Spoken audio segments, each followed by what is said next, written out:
নমস্কাৰ আজি আমি আপোনালোকক দেখাবলৈ আগবাঢ়িছোঁ তিনিচুকীয়াত অৱস্থিত টিলিঙা মন্দিৰ। আহকচোন আমি এই ভিডিঅ'টো আৰম্ভ কৰোঁ আৰু এনেদৰে আমি আৰম্ভ কৰিছোঁ টিলিঙা মন্দিৰলৈ বুলি। এয়া আপোনালোকে দেখিবলৈ পাইছে চাৰিওফালে সেউজীয়া বাগানৰ মাজেৰে কি সুন্দৰ পৰিৱেশ চাওকচোন। হয়তো চাই শেষ কৰিব নোৱাৰিব ইমান ধুনীয়া সেউজীয়া পৰিৱেশ চাওকচোন।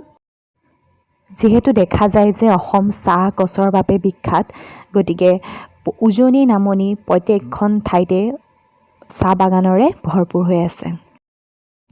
এয়া আমি অটোৰে যাত্ৰা আৰম্ভ কৰিছোঁ আৰু লগত গৈছে মোৰ মা, গতিকে আমি দুয়ো মিলি পেলাই তিনিচুকীয়া টিলিঙা মন্দিৰলৈ বুলি অটো এখন লৈ যাত্ৰা আৰম্ভ কৰিলোঁ আৰু লগতে আপোনালোককো দেখাওঁ বুলি যত্ন কৰিলোঁ।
আপোনালোকে হয়তো পৰিৱেশটো দেখিয়ে অনুমান কৰিব পাৰিছে কিমান সুন্দৰ, আপোনালোকে নিজেই চাই লওক। আৰু লগতে তিনিচুকীয়া নগৰৰ পৰা ঠিক 35-30 কিলোমিটাৰ হয় টিলিঙা মন্দিৰলৈ আৰু ঠিক মন্দিৰটো অৱস্থিত তিনিচুকীয়াৰ বৰদুবি নামৰ ঠাইত। এনেদৰে আমি আগবাঢ়িছোঁ।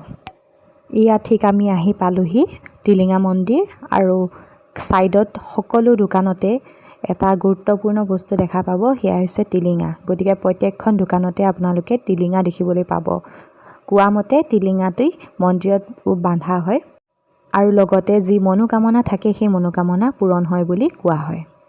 এয়া হৈছে ঠিক আহঁত গছ আৰু আহঁত গছৰ তলতে শিৱ বাবাৰ মন্দিৰ আৰু ইয়াত উপাসনা কৰি ছাইডত টিলিঙাটো বান্ধি দিয়া হয়।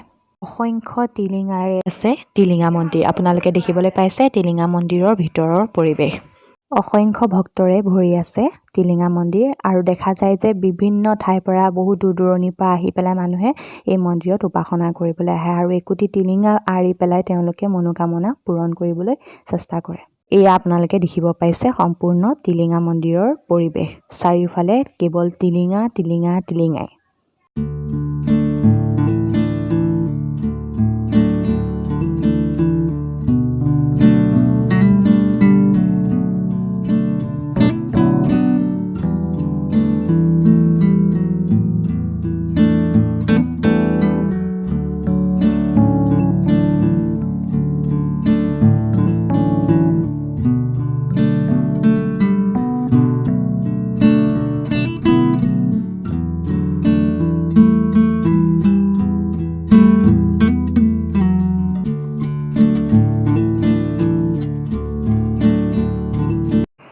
মন্দিৰৰ কাষতে কিছুমান দৰিদ্ৰ মানুহে এনেদৰে বহি থকা দেখি তেওঁলোকক কিছু সাহাৰ্য অকণমান দিবলৈ আৰম্ভ কৰিলোঁ।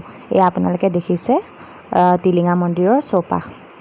গতিকে আজিলৈ ইমানেই। আগলৈ মোৰ ভিডিঅ'টো চাই থাকিবৰ বাবে মোৰ চেনেলটো ছাবস্ক্ৰাইব কৰিবলৈ নাপাহৰিব।